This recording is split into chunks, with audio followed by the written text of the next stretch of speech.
সকালে বসে বসে রিলস দেখছিলাম, হঠাৎ বন্ধুর কল এলো, বলতে লাগলো রাতে নাইট টুর্নামেন্ট আছে, রেডি হয়ে থাকবি। আমার 10 লাখ টাকার হায়াবুসাটা নিয়ে বেরিয়ে পড়েছিলাম হালকা করে, 380 স্পিডে গাড়িটা চালাচ্ছিলাম। আধ ঘন্টা চালানোর পর কচি করে আমরা পৌঁছে গিয়েছি।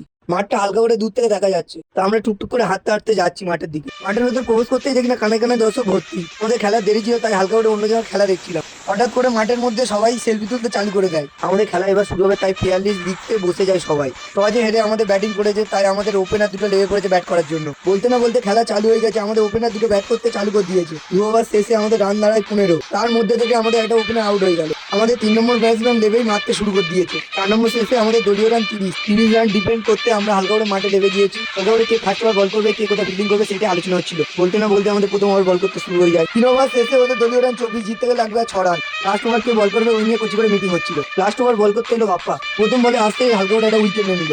উইকেট নিয়েও তাও ম্যাচটাকে বাঁচাতে পারলো না। হেরে গিয়ে বুক ভরা কষ্ট নিয়ে আমরা মাঠের বাইরে চলে এলাম।